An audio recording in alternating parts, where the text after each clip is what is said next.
Hey everyone, it's Norm Farrar, aka the Beard Guy here, and welcome to another Lunch with Norm, the Amazon FBA and e-commerce podcast. In this episode, we're talking about something really cool: 7 areas e-commerce brands ignore until it's too late. So, what does that mean? We're going to talk about what happens when brands focus too much on growth.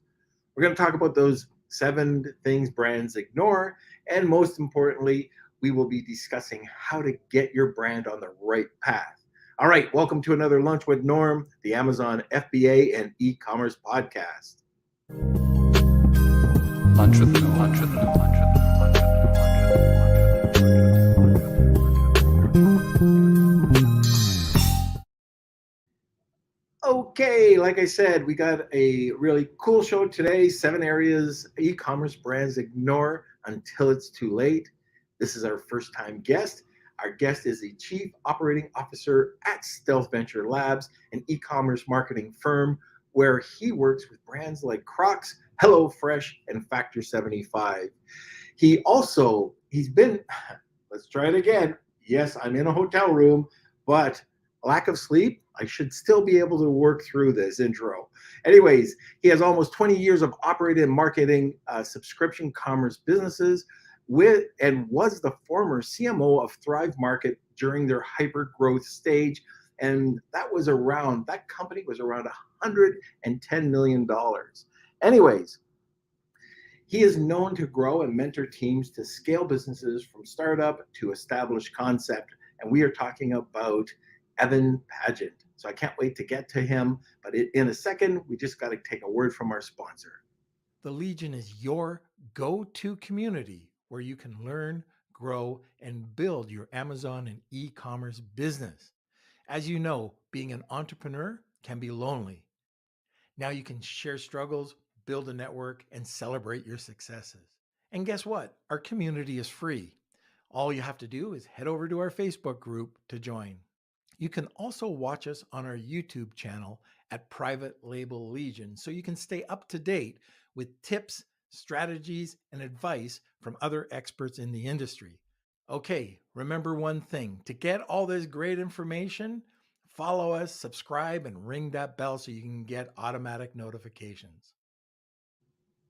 All right, like I said, this is live from Orlando today. So I just finished up the Rise conference with Dima Cooper, which was great. I highly recommend if you see his conferences. Everything was good, from the incredible presenters to the breakout sessions and networking. And I have to say the food was pretty good too. If I'm judging events on food, this would be right up there with my top. Anyways, met a lot of people, and I see Andy's on here. So Andy, I spent about 2 days with Stephen Black, and we talked about you all the time. So just to let you know about that. Okay, so where is the boy wonder? That's me. Hello, happy Friday. Happy. Yeah, it's great to see you, along with our fabulous Beard Nation joining us. We've got Lisa Kinsky from Noviland. We got Andy, Jessica Rabbit, aka Roz from Miami. We've got Rad joining us. We've got Cool Hand 99. And let me see, we got a couple Facebook users too. So good to see everyone that's from our Facebook group, which I highly recommend you join. That's the Lunch with Norm, Amazon FBA and e-commerce collective. That's where all the good stuff happens. That's where you can ask your questions directly to Norm. We do some AMAs there. We have a lot of fun stuff. So check it out. That's on Facebook. And let me see. Don't forget to smash those like buttons. We get this started by giving us thumbs up, sharing out this episode to anyone you think could use the topic, maybe need a little help with their Amazon or e-commerce business. But anyways, we can get started. This is a live podcast, so if you're new to the show, you can ask your questions. We're going to be taking those questions, asking them live the second half of the podcast. So put your questions in now. Make sure you get them in early. And let me see. I think that's pretty much it. We also have a great prize too that we're going to be talking about a little bit later. So we'll be announcing the winner of the prize at the very end of the show. So make sure you stick around and come back if you have to tune out or something, But anyways, is it me that's been at an event and up all night, or has it been you? It feels like it. I don't know. It's Friday. I'm just we have some wondering. wiggle room. We got some wiggle room, You have some But wiggle room in your pay too. So just remember that. All right. Okay. So if you have any comments or questions, throw them over in the comment section. And it's time to sit back, relax, and grab a cup of coffee. Where is our guest? There you are. Hello. Okay. Like we said, I don't know if you're interviewing me or I'm interviewing you, but Evan, it's so great to have you on. Great to be here. I feel so welcome in a bearded community. This is already off to a great start. So I trust a man with a beard, and you look very trustworthy. So I'm excited. There we go. There we go. So we have another beardo on the podcast today. Yep. And very impressive, by the way. Very impressive. It's got the beard, right? Because it's got the salt and pepper feel right now. I'm really loving this stage of beard. Yeah. I used to have a really dark beard, and like I woke up one day and my beard was like this. So one day, Evan, one day. Yeah, my kids are just propagating the gray. It's very rapidly taking over, but for now, I'm enjoying it. Oh, that's great. Anyway, this is going to be great. We when I saw the topic and some of the things that we're going to be focusing on, I thought this is so great. A lot of the times we're talking, like a good chunk of our audience is Amazon. We have some e-commerce sellers. We have some people that more entrepreneurial based, but it is about brands and some of the things that brands are doing right, some of the things that brands are doing wrong. I mean, with some of the brands that you're working with right now, I mean, one of the things that they do is they have a great brand story. They look good. They're in hyper growth and they're surviving. So I'd love to hear what your take is on a lot of this. So let's talk about, and before we get into 7 points, because that's going to be the focus of today's podcast. But what about, as I mentioned before, what happens when brands just decide to jump into the game without thinking about it first? Yeah. So if you're jumping into digital, and I've been doing digital for 20 years now, digital marketing and almost exclusively in subscription marketing, lots changed. There's been high times and low times. You have privacy with Apple and Facebook changes and Google following suit soon. And my particular set of skills and focus is always making sure that we're prepared. And I've been in bootstrap companies from zero to billions of dollars a few times over. So my lane is highly analytical, highly data driven to drive the decisions I want to make, and running scenarios all the time to make sure what's my best case, worst case. All looks good on a spreadsheet. Reality tends to be different. So depending on what stage of brand you are, if you have an idea and you want to figure out how to get it done versus you're an e-commerce brand trying to jump into subscription, or you are a omnichannel retailer trying to say, hey, I want to own my brand property and get more people buying from me directly instead of buying from me in a grocery store and a Target or something like that. Everyone wants everything. I get it. But there's notable pros and cons and things that fall into place there that I always like to make sure. And I'm not anti-Amazon, but I recognize if you try to have direct-to-consumer on Amazon, you might be advertising for your Amazon, and it's hard to attribute that, right? So I just like to make sure that everyone thinks about that, looks at that, reads the tea leaves of the data, and ultimately uses that to drive decisions that help grow their business. So I'm curious about the data. So what are you looking to analyze your decisions? What are the KPIs? Yeah, so direct-to-consumer marketing now, especially, used to have a lot more direct channel attribution. I'm everybody that's been on Facebook advertising for the past year and a half, knows that that's a lot harder now. A couple of years now, knows it's a lot harder to do that. So there's, of course, the marketing KPIs, the things you would expect: CAC to LTV ratio. That is your customer acquisition cost to lifetime value. If I get too crazy with acronyms, as we all know, this is a marketing podcast, so I'm assuming that everyone knows a lot of the acronyms. But you might want to, just in case, you might want to just spell out the acronym. So you're looking at that at all times, right? Then you're also looking at, if you're a subscription business, you have a whole new set of KPIs where you're looking at a churn waterfall. You're projecting out your customer LTV at all times and adjusting and monitoring when things are going up and down. You also have your business KPIs. You got to know your cash flow. You got to know your FP&A. FP&A in a, my bias is heavily subscription, which is really just sort of controlled e-commerce repeat purchasing when you think about it. But the financial planning and analysis, FP&A, is so critical when you're trying to plan your business, because if you are out of line there, and I've talked about this in a couple of other shows, like one of the biggest mistakes business owners make, dialing up things too aggressively when things are good and leaving themselves in a situation where LTV goes down, cash reserves go down, they can't support their business longer term, they're raising a distressed round or getting bridge capital, and maybe the right decision long term, but often that can actually be 2 steps forward than 3 steps back in your business. So you've got to have an idea of your financial planning and analysis, and a little bit of awareness to what you're doing now can really affect your business long term, potentially negatively. So that was like part of the 7 things. I don't have like I have we'll broad go through topics. each one, one by one. But one of the like, I'm at an event right now, and what was very evident here is understanding, getting to know your numbers, understanding those numbers before you can do anything. Inventory, cash flow, how you're going to fund it, even if you get a first base hit, let alone a home run. So one of the things I really want the listeners to know is that if you want to go out there, if you go out to a brokerage company like Quiet Light Brokerage with Joe Valley, or if you're going to some of these aggregators, they're not going to, good aggregators or good brokers they're not going to just jump in and say, hey, I want to buy your business. They're probably going to groom you.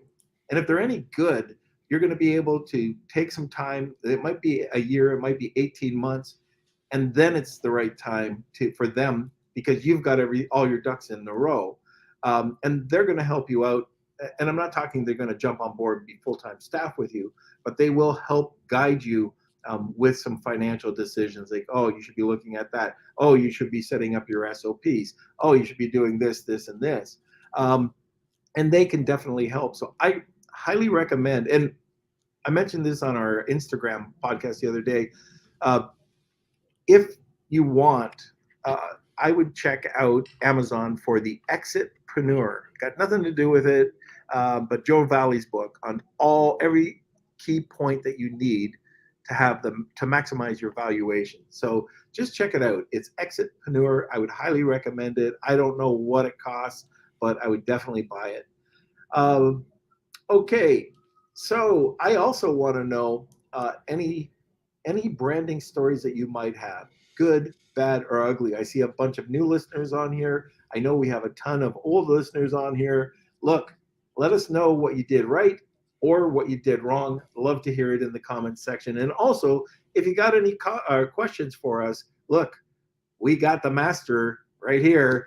Just send over the questions. It's not like you can talk to Evan every day of the week. So, make sure you send us over these questions.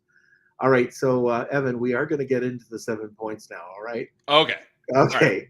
So, as I said, the topic today, it's 7 areas of e-commerce, of e-commerce brands ignore until it's too late. So let's dig into it. Or how about we do this? Your first point that people overlook. All right. First point people overlook. I will say that, or overlook or underappreciate. It's hard to prioritize because there's a lot. But I'm going to be talking about a lot of businesses coming to market or coming into a new market. So like think about it from that perspective. We talked about a little bit financial planning and analysis. You got to start somewhere with a model. You got to understand your cash flow, capital needs. You got to understand what the best case scenario could look like for you, what a challenging one's going to look like. Because I've helped launch in-house brands. My background is before being here at Stealth on the professional services side, chief marketing officer at Thrive Market during their hyper growth. And then before then, I spent 10 years now called Textile Fashion Group, House of Women's Brands, Just Fab, Shoe Dazzle, Fabletics, Savage X by Rihanna.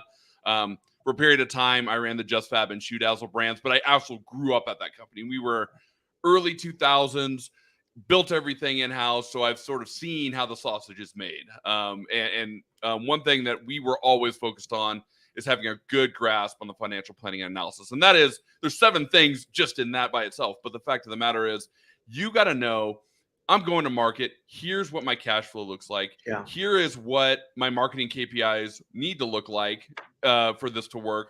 What happens if they look worse? Nobody ever really launches a brand on digital and gets their target CAC out the gate. It happens probably 1 out of 10,000 times in reality. So, you know, it's a little bit of a cathartic release to hit enter, get your product out to market, and then you're like, boom, I need $100 CACs at the maximum. You spend $500, you don't have your first order yet. And then you're like, beat a sweat coming down the brow right now. So then you're like, okay, what are we doing wrong? Is the site broken? Is our sign up form not right? Like, is it, what's going on? Did we forget to turn something? You're checking everything, right? The reality is it takes momentum. You don't just turn on and take off overnight. So having a financial plan involves really a few core things you got to know. Obviously, cash is important. It fuels your business. You got to know your sort of, if you're e-commerce, you know, purchase frequency and what you believe that's going to be so you could track downstream.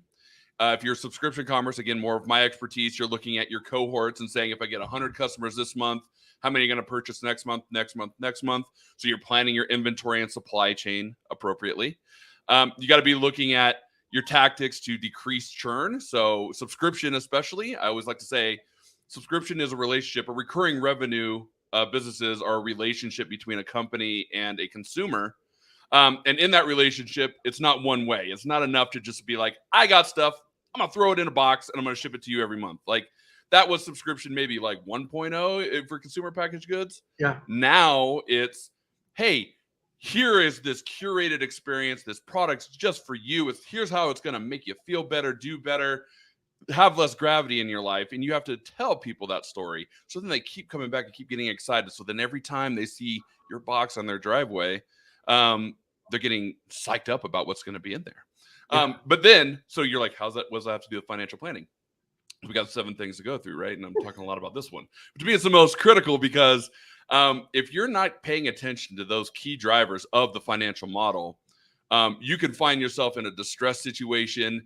You're going to have trouble talking to, say, your investors and stuff about, oh, yeah, here's the plan. How are you off to plan and how are you planning to bridge or catch up or what you're going to do, not just from capital, but from performance. You're like, I'm going to do $1 million my first year and you're already off your first month by 50 grand. You're like, how am I going to make that up? So having a great pro forma model and using that as a point on land to start, and then once you launch, you are reforecasting, monthly to see what needs to change. So you are going back every month and taking a look at your budget and your forecast. Yep, 100%. You got Fantastic. to. You have to.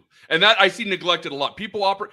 I cannot tell you how many times I've talked to decent sized businesses. I'm talking like direct to consumer, $10 million plus businesses that pretty much operate their company out of their bank account balance. Like things are going good because I the first of this month has more money than the first of last month. So things are fine. I'm like, do you know what your churn waterfall is, subscription company? They're like, no, I know my aggregate churn is like 5%, 10% or something like that. But I'm like, do you have it cohorted? Because aggregate churn doesn't mean anything if you're increasing new customers every month, if you're going up because it's just a blended KPI. That blended doesn't tell you anything. So you got to be looking at individual cohort churns. And so like, there's just stuff like that I see all the time. And then all of a sudden they're like, why is my money going down? And it's like, well, here's what is happening. And if you pull all this individual data, you'll find something that you've missed. And if you're not paying attention to that, you'll be in a reactive stage to a problem instead of a proactive stage. And when you're proactive, there's ways you could fix it in real time before it's a problem. There's ways you could fix it with either your consumers. Like I'll give one quick example. I'm sorry I talked too much, but one quick example, right, is, hey, the ship carrying my product is going to come in a week late. I know that. And that means that my shipments that are supposed to go on the 5th of the month will not go out until the 15th. So you get entrepreneurs being like, I don't want to tell the consumer that their package is going to be late. It's just going to be late and I'm not going to let them know. Well, guess what? Then they're going to cancel. They're going to blow up your customer service. Or be like, hey, where's my package at? I ordered from you guys. I'm supposed to get it. Like, and then you can anticipate an increased churn for that month to then say, hey, look, I can't do anything. You could do something. You could try to get a make good in front of a customer. Say like, hey, just so you guys know, we're having a couple of shipping delays. Your package is going to go out on the 15th instead of the 5th. But what we're going to do is next month, we're going to throw in a free gift. Or we're going to give you $10 off your order next month for any inconvenience. We're so sorry at blah, blah, blah brand. You know, you customers are everything. You get ahead of a problem like that. You can forecast a greater churn and then come in above that and then, you know, stay on plan. But don't disregard that stuff because the numbers tell the truth on everything in your business. Yeah, I am going back to an Amazon business that it's not a subscription-based business, but I saw, and this is crazy. It's one of the brands that we ended up buying, but I warned and I warned and I warned about cash flow, and I said, look, if you don't have at least three times your cost of goods, you're treading water, and just be careful because, and what happened here was their product was so good, people bought it up. It went in and out very quickly. They doubled. In and out very quickly. They doubled. And at that point, the guy just didn't have, like tons of orders coming in. He couldn't understand it, had to explain it to him, but you know, he couldn't afford it. He couldn't afford. He had a winner. Yep. He had a home run, and he could not afford to keep it going. And there was no way. I was telling him how to get cash flow, you know, what you could do, or how, you know, what is your risk evaluation? You have credit cards at worst. You know, what do you want to do with it? If not, like, here's what I offer. Yeah. And, you know, I grabbed the brand, and it was too bad because this guy had a really great look, a really great brand, and he was on top of it. Now, that's the other thing. When we're talking about cash management, we have to look at risk evaluation too. And, you know, how far do you want to extend yourself? Do you have any hints about cash flow, not cash flow management, well, cash flow management, going out there and securing cash? Yeah. Because that's one of the toughest things, right? It is, especially right now, right? It's definitely tougher than ever to get cash. So there's a story similar to what yours is, and this all ties together, is here's the common good, bad mistake that maybe this is the same thing that you just talked about with this other company you bought that people make in direct-to-consumer marketing. You got a product, say you're spending $50,000 a month on advertising, and it's going well. And you're like, awesome, I want to dial things up. I want to get to $100,000 a month in advertising. And it starts working. You get to $100,000 a month in advertising. Maybe CAC gets a little bit worse, right? Because it usually does. The more you scale, it's kind of it's step function growth. I wish it was all linear and you could just plot it against a straight line, but it's not. It's steps. I have seen so many brands get ahead of their skis on this because they'll be like, well, say they have a 3-month media payback. Pretty typical for e-commerce or subscription commerce brands, meaning that they are getting paid back before team, but they're getting their payback on customer acquisition cost and cost of goods sold, usually by fully paid up in 3 months, and everything after that you're getting pretty much more margin dollars, right? So here's what happens: brands start dialing it up. Their $50,000 a month ad spend on a 3-month customer acquisition cost or return to customer acquisition cost. You're withholding 3 months of working capital in media, $150,000. That means you have $150,000 at all times you can't touch. It's there, but you can't touch it to keep your marketing engine going. Well, now all of a sudden, that's $300,000 because you've now doubled your media spend to $100,000 a month. Now all of a sudden, you have to self-fund another $150,000 in media to keep your marketing engine going at that pace. That money's got to come from somewhere if you haven't been saving it. But maybe CAC gets a little worse. Quality of service goes down a bit. Your LTV goes down, and maybe that media payback turns into 4 months. So you went from $150,000 in working capital to $400,000 in working capital needs. Oh, by the way, you bought more inventory because you did your planning. You bought more inventory for upcoming months. So now you've tied up additional inventory cash. So because you're successful and you're leaning into that success, you are now strapping your business with more working capital needs. And all of a sudden, you find yourself not able to write the checks. Your credit card limit goes down. You're asking for terms with your vendors. Your vendors don't want to give you terms yet. And that can end up being a major downfall for businesses. You may not go out of business because you have upcoming revenue, right? But you're You're running leaner. You're working 150 hours a week to get it done. You're having to stress and give up quality of your service. There's all these things. You have to buy cheaper product. Heaven forbid a boat with your product sinks. You have to go buy a cheaper product. All these things can end up backfiring on you in a big way. Maybe a chance worth taking if you have the capital, but if you don't, you're talking about a swing on just the example I gave. If you have to buy inventory far in advance and you're now saying like, oh, I'm going to sell 40% more boxes 6 months from now, I got to procure that inventory, you're writing a much bigger check. You're writing a 40% bigger check for your inventory that with money you may not have yet, or you may not get if you make your economics worse. So like when it comes to cash management, you never want to be caught in a situation where your cash reserves get so low that you have a concern. And it's rarely, I'm not saying never, it's rarely worth the opportunity to dial up your business, even when things are going well, too aggressively, if you do not have somebody that is like, you could call up and say, things are going really well, I need you to write me a check for $500,000.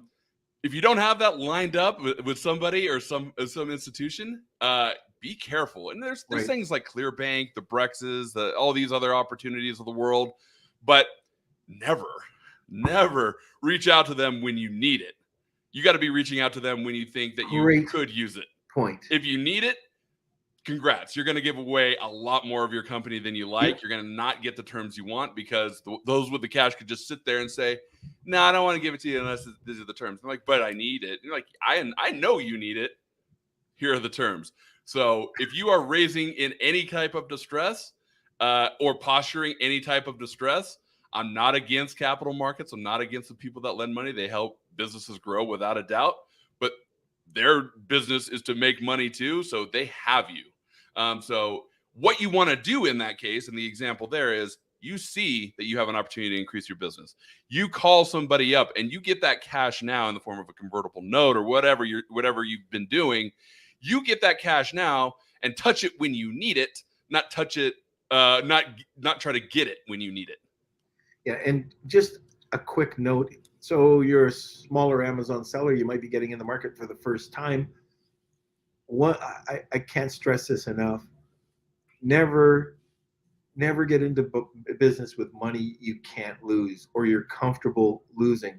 If this is your life savings, if this is, a roll of the dice and it means whether you eat or you don't eat, you will go into the market under stress and you won't make the right decisions. And I would never want to live that way, but I do know people that have gone in. Maybe some made it, but the majority probably won't. So just be very careful of that. You hear things like subscription boxes. Oh my gosh, you can make so much money. Amazon, oh, it's a gold rush. It can be if you're properly financed and you know a few things and you get the right people. So just be careful with that. Yep. Okay, so it is the box. 12:30. I don't know. How did we talk on one I item? have a whole day blocked out for this, Norm. If we gotta go, so Well, I'm in a hotel, so they're gonna kick me out. You got checkouts soon. Yeah. I get it. I got it. But anyways, look, we have got another great giveaway today, and already, just I guarantee you listen to these 7 points. This guy knows his stuff. So, Evan, what is your giveaway today? What's the Wheel of Kelsey? People want to reach out to us. We provide for clients as part of bringing them on. But if you just want us to take a look at your marketing landscape, especially if you're a direct-to-consumer or subscription commerce company, want some advice on if you have doubts on how your Facebook's being run and how search is being run for you, or want some real true feedback on your creative, we have a large audit that we provide. We provide complimentary to anybody that wants to reach out to us. It just says, hey, what's the state of my business? Is this healthy right now? Is this not? Could we be doing better? I don't think that my guys over here running Facebook are making good decisions. Can you validate that? Come to us with your concerns. We'll provide it's about a 40-page deck outlining some creative review of your existing creative, some creative ideation that we would do if you're working with us, or just take it and run it yourself, right? But we will provide some creative ideas and thoughts in our process. Provide that for anybody that wants to reach out, and you'll have a deck. It won't cost you anything except a little bit of time and talking with us, and we go from there. Fantastic. All right. Now, if you want to get that or enter it, it's hashtag Wheel of Kelsey, tag 2 people, and you'll get an extra entry. Kelsey, before we go any further, can we have another word from our sponsor? Just hit that button. As you know, at Lunch with Norm, bigger is always better.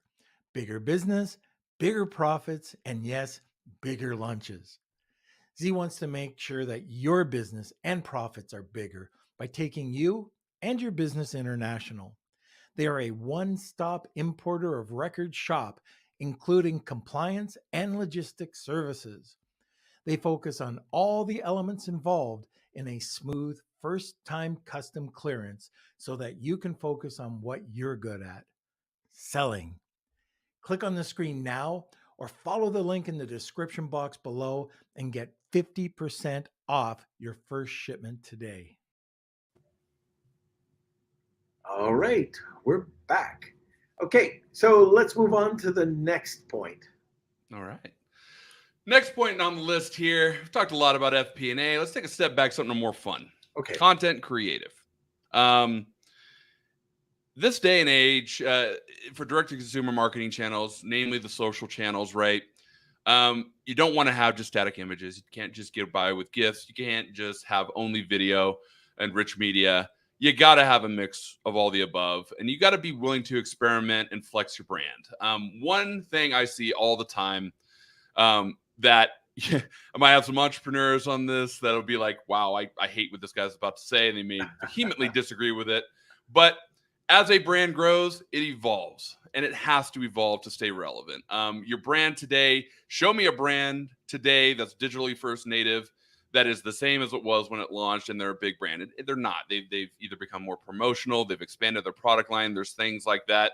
They think they're only going to sell this product, and then the time comes that they have to expand their product line or how they position their business. So with that comes engaging content and engaging creative that represents what your brand is, tells a brand story with visuals and, of course, spoken word, but you want to be able to engage people, especially on social now.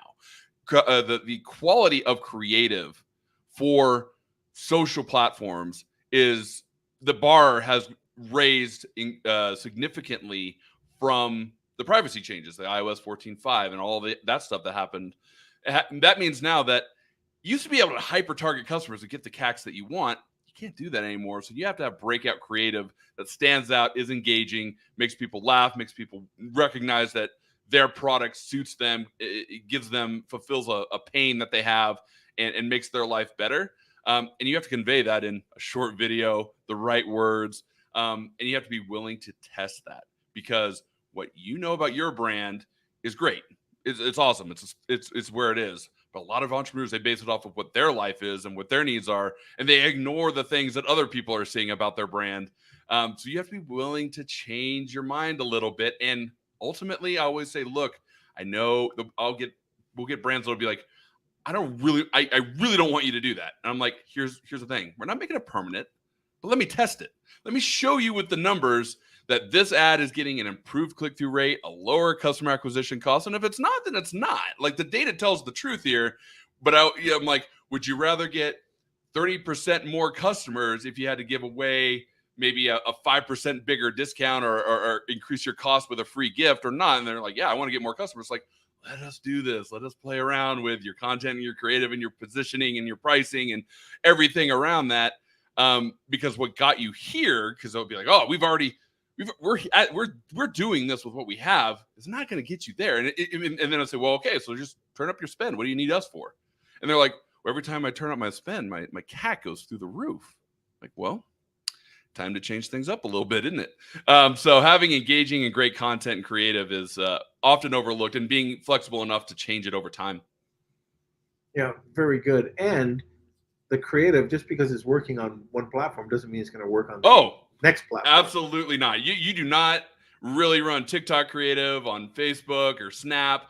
You can have sort of inspired by, because people are on multiple platforms obviously these days, but things that are working good on Facebook will not transcend to TikTok exactly, and vice versa. There's some synergistic type things that you could do with like the layouts and stuff like that, but really you're making visual content for the medium you're advertising on.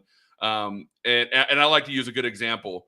And people can relate to this, right? If you were doing TV media buying back in the day, you wouldn't just put a static image up for 30 seconds to get your and expect that to do well, right? You need to have a commercial. So that's TV. Maybe there's an end card that's static, right? But you have something leading up to that. The same thing is with digital is, yeah, you can have some things that are static for certain places. You can have videos, but if you're going between Facebook and TikTok or Snap and all of that, you got to switch it up a little. Pinterest, very different audience to TikTok. Right. Doesn't mean you can't have some inspiration between the two, but they are different. And if you don't respect that, and if you're too ignorant to see that scaling that up, you might get some initial ones, but scaling that up is different. You're going to run into headwinds. If we wanted to expand this even further, because I'm a Canadian, and if I go into the Quebec market, it's a whole different culture. Mm-hmm. You know, and even the creative that I would work across Canada, maybe like Vancouver would be the same thing, but not as different as Quebec. Just like here, the East Coast and West Coast mentality here are completely, I would deem them completely different. For Absolutely. The most part. So you could even be testing that just because somebody's going to buy, you know, and love your creative over here. It could be totally different over in California or in the East Coast. I've been in fashion and working on fashion brands almost my whole career, minus my time in grocery. And that's a prime example. Wintertime in Chicago, very different than wintertime apparel in Southern California. Right. So you're not selling, you might be killing it in New York and Chicago and everything like that. But if you're trying to sell that same product with the same ad in Southern California or Arizona, forget about it. Doesn't mean you won't sell zero, but performance is going to be a lot different. So you need to be thinking regionally about what your ads look like. You need to be thinking about creating audiences that live in certain areas, depending, geographically speaking. But be smart about where your customers are, because the United States at any given point, at any given season, just with most of my experience being there, will end up creating real trouble for you. Right. Now, I know that one of the other points that you talk about is channel diversification. Yep. So important right now. Why don't we talk a bit about that, right? Channel diversification is definitely on the rise. The reason why here, and obviously I can't talk too ill of Meta and Facebook from the career I've been able to make off of it, but the fact of the matter is, Meta efficiency is from my experience looking at our clients and just sort of talking with the industry. The CPMs are not decreasing, and your ability to target customers is also getting worse, which is leading to CAC pressure there. You're never gonna fully cut ties, especially if you've been primarily on Meta. It's still hard for me to call it Meta. So if I say Facebook, it's just gonna be that way. Facebook's the property still. You're never gonna fully cut ties, but right now, best time ever to start peeling off some budget to try more things. TikTok, fantastic channel, immature marketing platform, as in the technology is definitely not like Facebook ad manager, way more savvy and advanced still than everything on TikTok. But CPMs and rates on TikTok, fantastic. Awareness and the fun you could build with your brands, awesome. Pinterest, if you have the right kind of product for Pinterest, and the right kind of product for Pinterest is highly visually stimulating. So apparel that pops, art type projects, things that are visually stunning. Food, meal at home works really well on Pinterest because people love seeing food, right? All those things work really well. Try more of that because ad rates are great there. Hulu over the top TV stuff. You got video, try it out. It is I used to kind of say that, hey, once you're spending $100,000 to $150,000 a month between, sort of Facebook and Google, that was the barrier to start really trying other channels and picking up, retargeting on them and getting people when they're on more parts of the internet. But now I've lowered that bar very significantly to being like, hey, if you have $50,000 a month or $25,000 a month you're spending, no budget's really too small to try some of these other channels today, and just start with a more robust marketing funnel where you're finding people on more places, because people are on their phones and on these properties more than ever still. That part hasn't decreased. So a focus there and willing to experiment on each of those channels and having the stomach to experiment on those channels is critical, because every new channel is, just like I mentioned, launching your business doesn't usually start out of the gate doing awesome. But with a team working it, improving it, reading, adjusting, trying and experimenting, you know, if your product worked on Facebook, you can make it work on Tik, you can make it work on Snap and Pinterest, you can make it work with you know, YouTube and Hulu and things like that as well. It may take some massaging, but you can get there. One of the other things I like what I've heard from you earlier on is that when you create that brand, you have to go wide. And if you don't have a brand that can expand, you're really limiting yourself. So let's say that you're getting into a subscription box, or you've got a subscription program. If it's a supplement program and you only have one supplement, you got a problem. So I know you talk about expanding product line, or expanding the product line. You want to talk about that for a bit? Yeah, and this might go into, I can probably answer the question that I see that Rad asked earlier, which was the best types of products for subscription, because they're kind of the same thing. So, you know, expanding your product line. Actually, let me first start by answering his, and I'll go into expansion. The best kind of products for subscription, pretty simple in principle.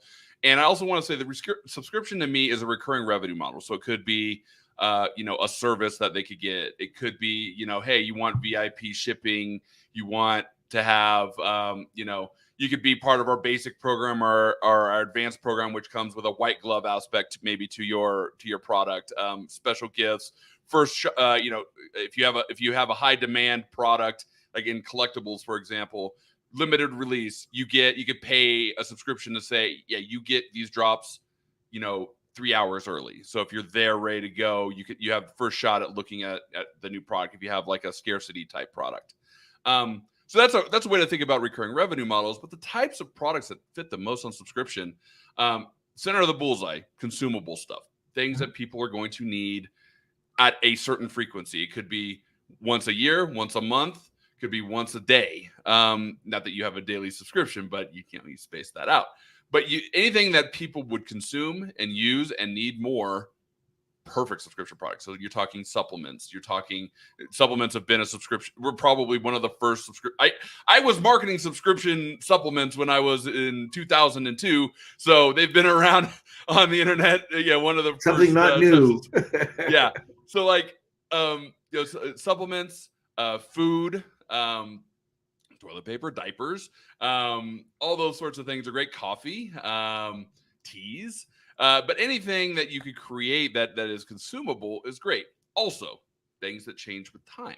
So this is where certain fashion or apparel or fashion and accessories changes, because fashion is always evolving, and that's why, you know, it's hard work to make fashion is very subjective. It's very fickle, in the sense of like someone may love that piece of apparel and the person right next to them thinks it's horrible, but fashion changes over time, wardrobes change over time, and that's a great subscription to jump into.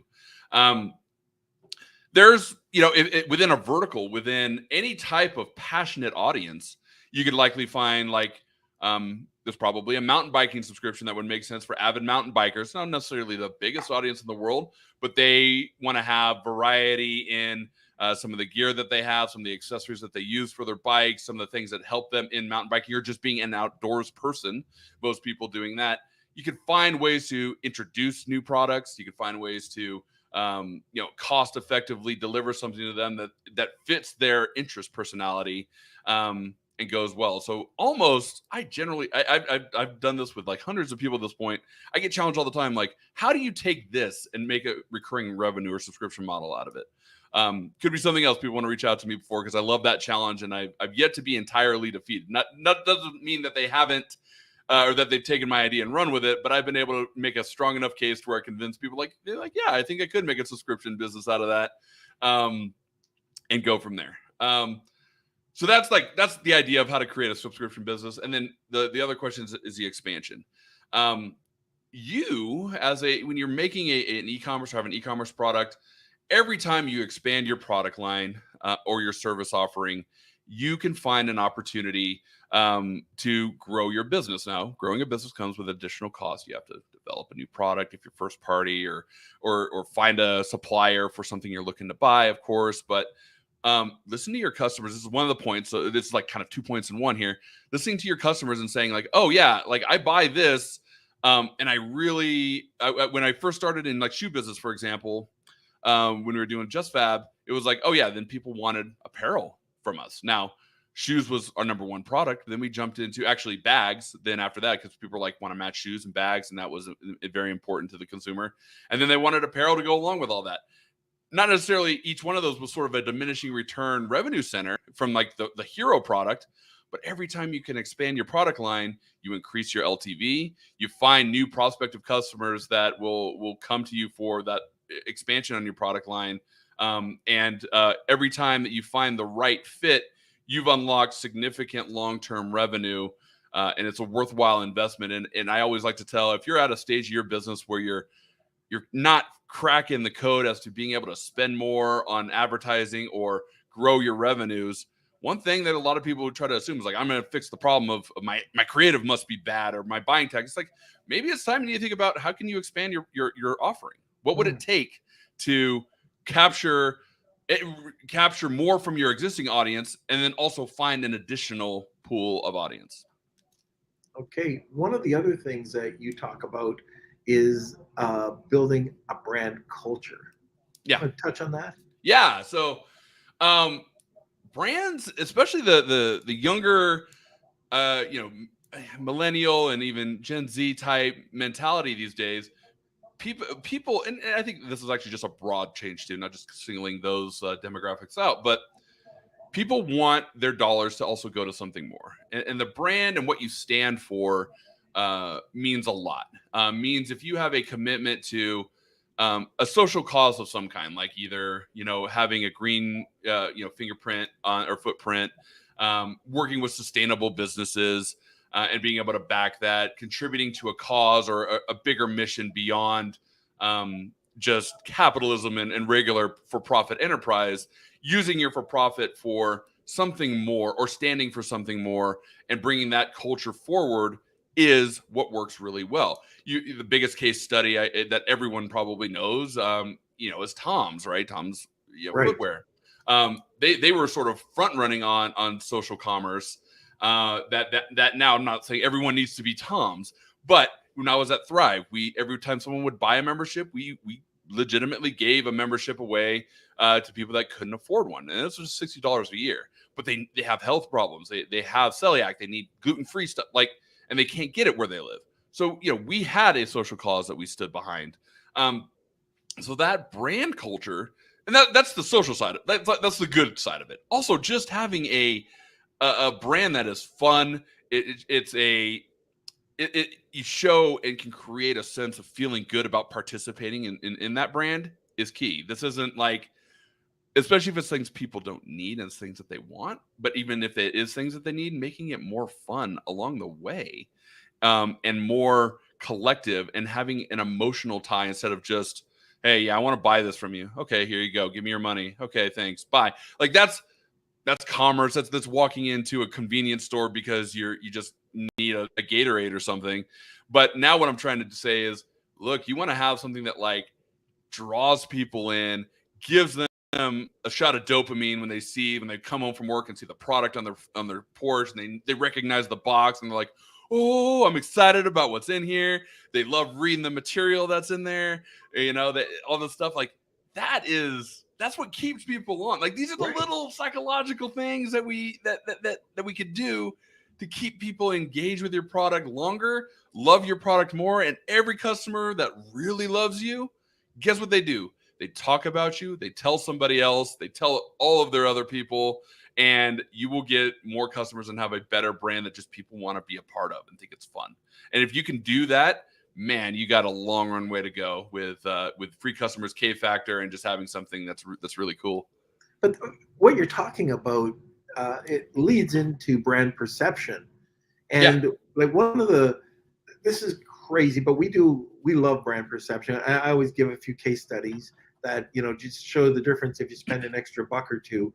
But one of the things that we were looking at, we were trying to get into some non-alcoholic spirits. Mhm. And so we were testing out a few. I sent a ton of these bottles over to my dad because I live up in Canada. He lives in the States.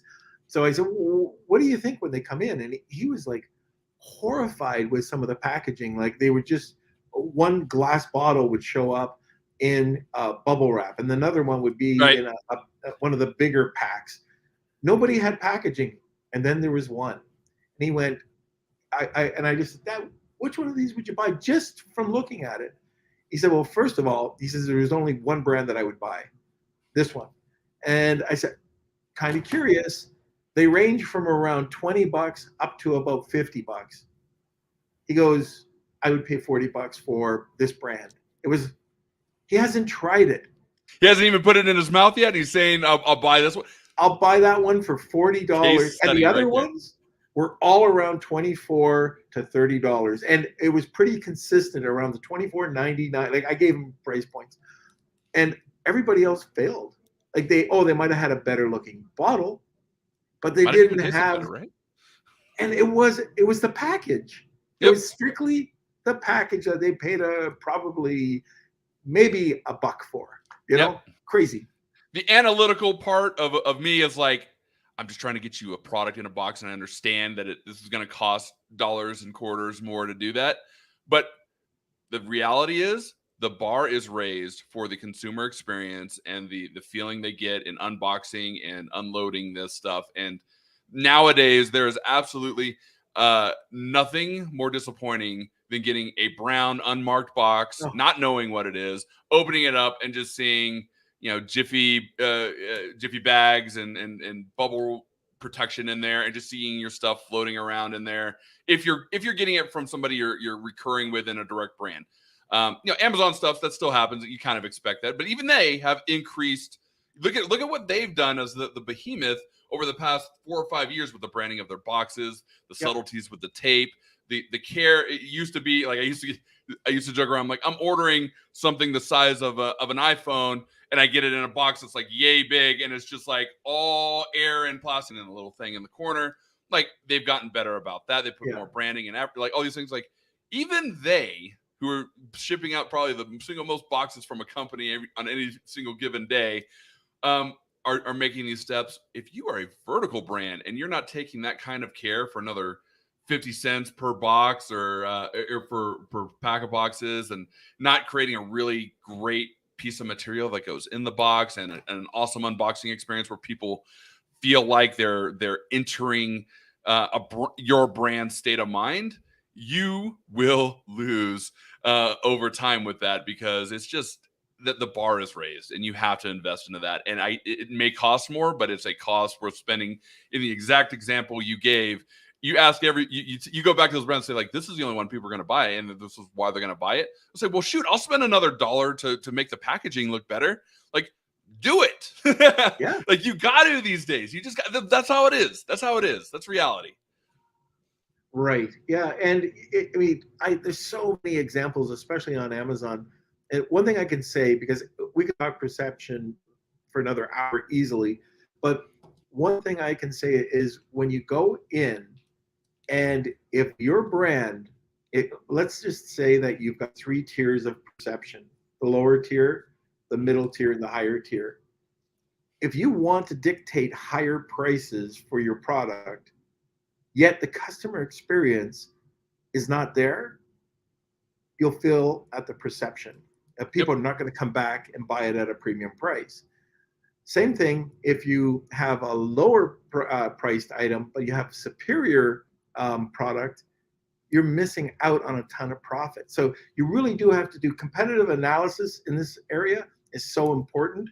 And your price when launching is so important, where you might be able to give a discount or lower your price, so people think that you're getting a high tier, high perceived value just in that second tier. So they're willing to do it. They're willing to get the sales velocity up, and then you can move your price up to where it is. But now you've got your sales velocity, which should get you a few ranking or ratings. Your rank should be able to pop up a bit, at least on the Amazon side of things.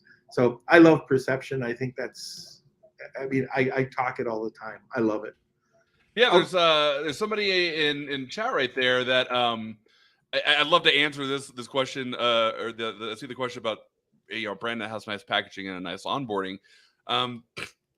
Excuse me. I have kids. One of my kids is 2. We subscribe to a company called Hello Bello. It's baby products delivered pretty much quarterly. And the thing I love about it is we've been getting this box now. My son's 2.5, almost 2.5. So we've been getting it. We've gotten like 10 boxes now. Every single box, the actual design of the box has been different. We get a variety as my son's getting bigger and the diaper sizes change. We get different diaper designs that are all first party every single month. Different packaging for the diaper wipes. Like it feels like a different experience every single time. And that's one of the most excellent experiences I've ever seen. And the fun part is like the boxes, like they know my son's age and all that stuff.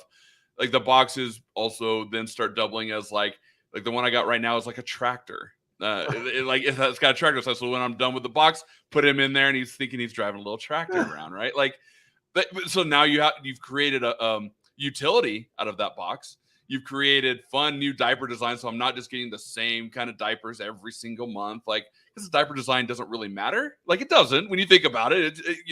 But there's this feeling I get where I'm like, oh, I wonder what the design is now. And like, I'll be like, oh, and I'll tell my wife like, oh, this is fun. I want to use this one.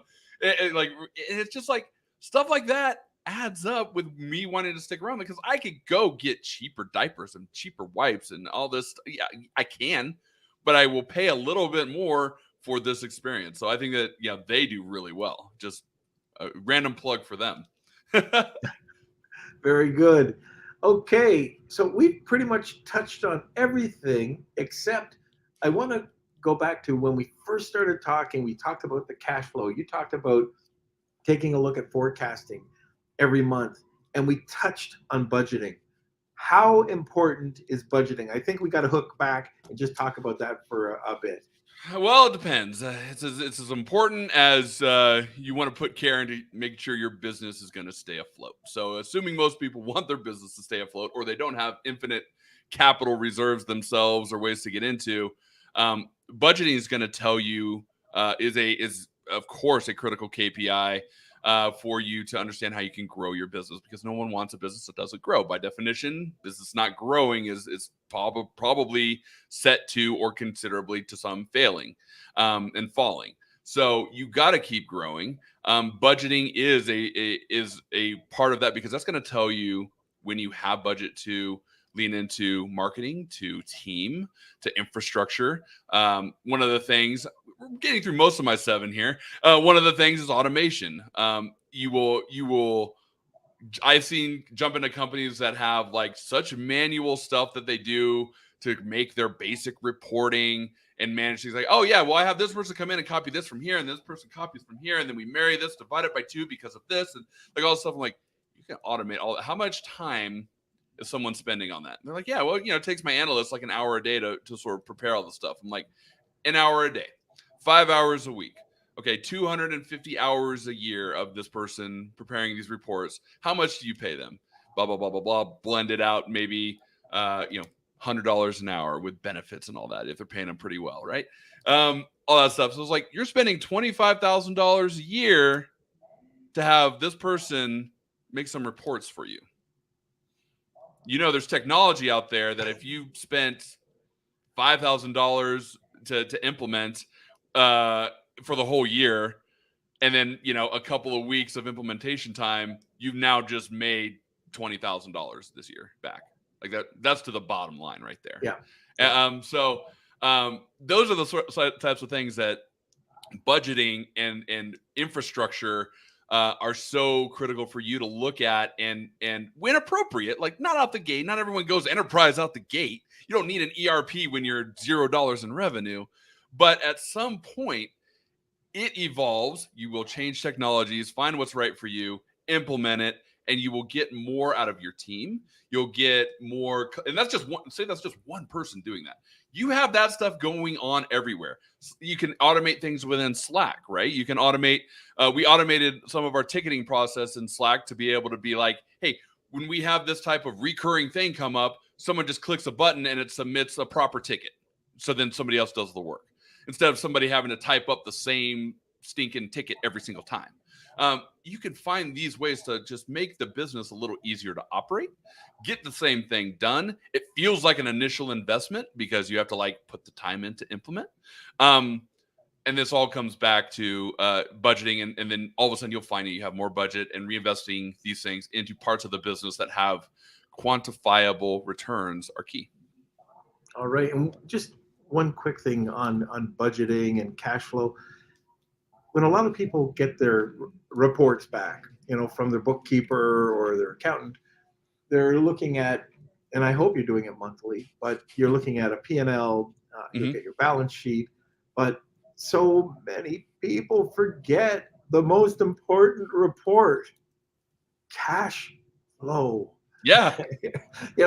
Make sure you get that cash flow report, and it's as easy as pressing a button. Like if you got it all, if garbage in, garbage out, if you've got accurate information in your accounting software and you hit cash flow, you'll be able to have an answer right away to see what you have to do. Maybe you have to run a promotion.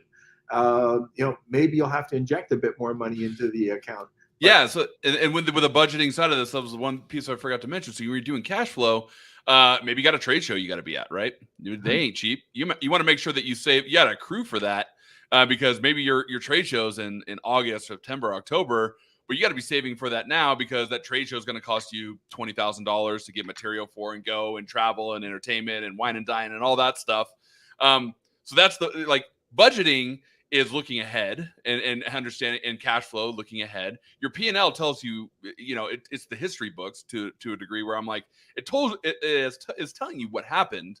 But cash flow and budgeting are tell you what's going to happen. And it doesn't matter what happened. Like, you need to know what happened last month. You need to look at anything that was unexpected for last month. You need to look at your expenses. You need to make sure that things are going right. Absolutely. But if you're not doing the simple things like, a good example is we just had to pay our annual license for our ticketing system for Asana. It's not it was a big expense because we pay a year in advance. But then you forget about it the other 11 months until all of a sudden, hey, here's this bill. And all of a sudden you're like, oh yeah, we made $15,000 last month or whatever. And then you're like, oh wait, but now I got to pay $20,000 of these expenses I was not expecting. If you're not budgeting for that and not routinely updating at least my advice is always sort of have a quarterly reforecasting and budgeting exercise for as far out as you can see for your revenues, for your unexpected expenditures, especially. So like we sort of have a rule of anything over, plus or minus out of the norm of like, $500 to $1,000 of new one-time or recurring expenses. We got to make sure we have our finger on that. So those are things like trade shows, annual licensing, annual dues for something.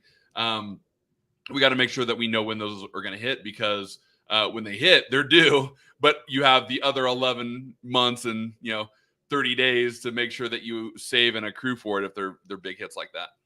And we use an app called Track My Subs. I don't know if it's still available on AppSumo, but it's incredible. It helps us, like if you are having a trial and you have to give your credit card, well, it'll let you know that your trial is coming up, so you better cancel or you're going to get dinged. But it gives you that number. This is what you are actually spending per month over the period of a year, and sometimes it can be overwhelming. I think at one point I was looking at it and I was going, I'm spending over $6,000 on reoccurring charges, and I had to. I did. I got it down to about $3,400, but it was just stuff I had no idea was coming off my cards, and I wouldn't have thought it was a big deal. And then it was happens all the time. You'd be like, I need this tool. I need this tool, and then you'll forget that it's like, oh yeah, it's a rolling every 3-month subscription, and no one canceled it, and I never log in. Never log into it. It's like, it's kind of embarrassing because as much as I talk about it, you would think like, oh, this guy's got it down. Me and my business partner all the time, we're always like, who is using this? Are you using this? Are you still using this? And then it'll be like, oh no, how long have we been paying for that? Oh, like 6 months of paying for this, Martech product that we're not using anymore because it's for something that we moved on from. So like, you got to keep an eye on that. Pine through the receipts every so often.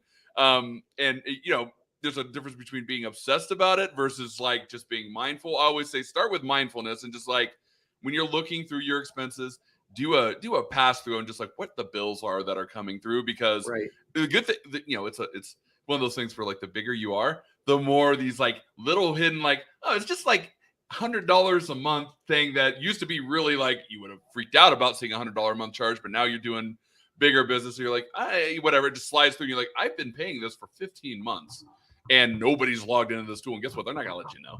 Yep. So yeah, critical, very critical. It happens all the time with like Shopify apps. Like nothing against them. That whole ecosystem is amazing. Yep. But you sign up for a pop-up tool or an analytics tool or something on there, and it's just in your package, and you're like, oh, we don't use that referral program anymore, but you're paying monthly service fees for a program you're not using in Shopify that you could literally just click and cancel from within Shopify, and it just rolls up into a bill, right? So it's easy to forget. Okay, last question, and that's if there was one takeaway listeners should take from this episode, what would that be? Data is the truth, but it doesn't mean it's the answer. And what I want people to think about that is the data that you get and ingest and leverage your business is the truth. But be careful with how you respond to that data, and be mindful that it's that market conditions change, socioeconomic things change, and being on top of that first and foremost is it's kind of just one of those things. Like many people would say their personal health or something like that, or a tooth that hurts. Yeah. You might have a toothache, but you don't get it checked out until that thing is in. Then you need a root canal, and that's much worse than filling a cavity or just getting a cleaning, right? That's kind of the same thing with understanding your budgeting, your KPI, your FP&A. So just get a grip on your data. And if you feel like you don't have you feel like there's parts of your business data that you as an owner, an operator, an entrepreneur are unclear about, get that clarity, because it could be a big problem down the road. And those big problems can be significant, especially in a tighter capital market or a growing business. Don't leave it unchecked. So it may not be fun. You get the creative visionary types. Numbers don't necessarily make them feel great and can create a cortisol bump. But the fact of the matter is it's the truth, but it's not the answer. And how you react and adapt is important. Fantastic. Okay. I know I'm going to get kicked out of my room, but anyways, this is the last call. If you want, and Evan is giving away a full audit. It's a detailed audit of the winner today of of Wheel of Kelsey. So to enter, it's hashtag Wheel of Kelsey. This is your last chance. Tag 2 people, you get a second entry. Kelsey, if there is another question or so, we can take it, but I'll have to take it quickly, and then we can go over to the sponsor. All right. Yeah, we just have one comment from Howard. He says, I've noticed how many other customer relationship opportunities marketers take for granted or ignore from a current subscriber. Assume that they are on autopilot and are ignored. I have seen instances, LTV, money left on the table when it turns out that your offer is a backup or a secondary supplier, not the primary supplier. So just a comment from Howard. Yeah. I mean, leaving if you as a subscription company operator use the word autopilot for your subscriber base, you're blatantly disregarding opportunity, and you are you're going to create you have something that will be non-defensible over time. So I always like to say, like, autopilot is not how you want to be handling your subscription business, and you are definitely leaving upside. And the more upside you could find in increasing your LTV, the higher your CACs can go, the more addressable customers you could get. So do not leave that on the table, and always be trying to grow your LTV. Fantastic. Okay, so before we get over to the Wheel of Kelsey, how about another word from our sponsor? All right, here we go. A big thank you to our sponsor, Startup Club, the largest club on Clubhouse with over 790,000 members and growing. They're one of the world's largest communities supporting the startup ecosystem, from founders to those wishing to work for a startup and everything in between. You can find them at www.startup.club for blogs, recordings, and a calendar of upcoming shows, and on the Clubhouse app.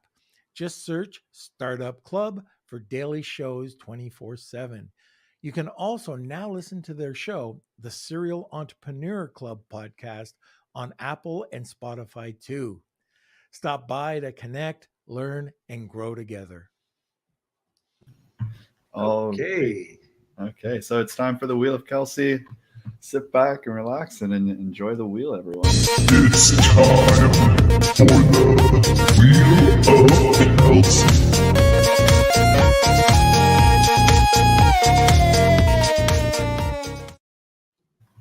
All Okay. right.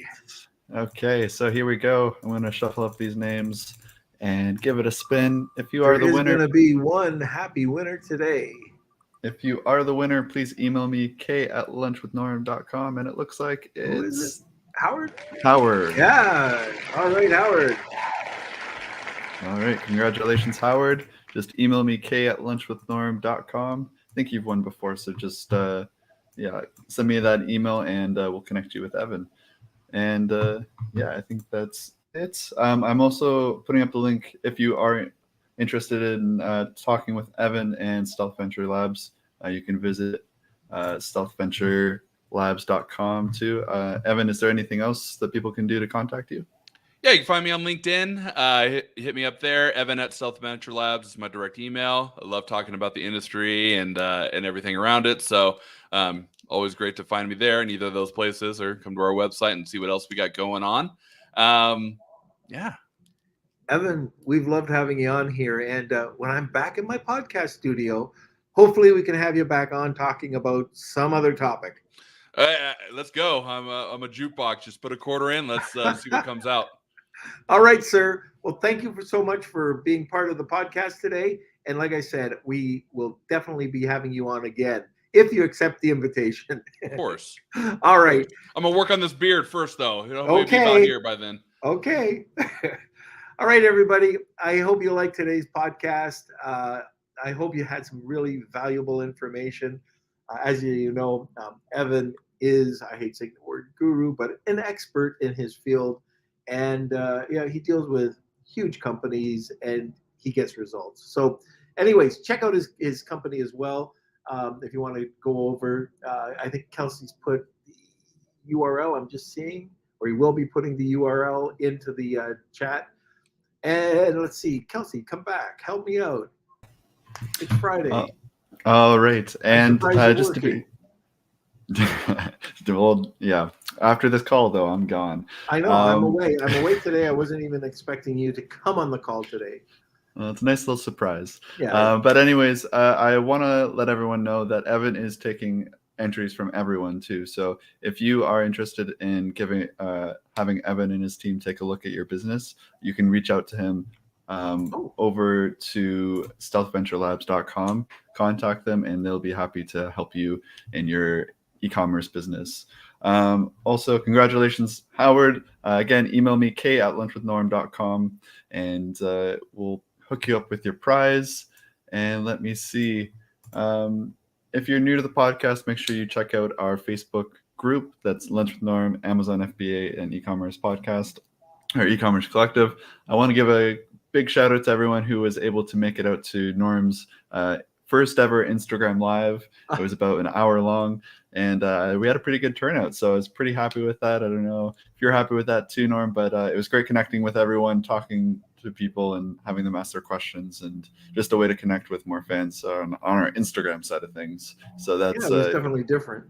yeah. So you can, if you're interested in following Norm on Instagram, that's just Norm Farrar, and you'll be able to find him. And I think that's about it. Okay, so we have, Kelsey, a great lineup or a great guest starting off on Monday. And this is the VP of Jungle Scout, Connor Foley. And I met him at Prosper. So we got talking. And anyways, he's going to be talking about his thoughts on the state of the e-commerce industry in 2022. Connor knows this stuff as well. Just a really intelligent, bright guy. So anybody who's interested, come and join us on Monday. It's going to be a great show. All right. Okay. I think that's it for now, isn't it? Yeah. You got nothing else, I think right? so. You didn't forget anything? We're We're good to go. Well, Okay. I mean, if you are watching from YouTube, make sure you subscribe down below. Hit that big red button. Just one thing. That button below, and ring that bell. Very good. Okay, everybody.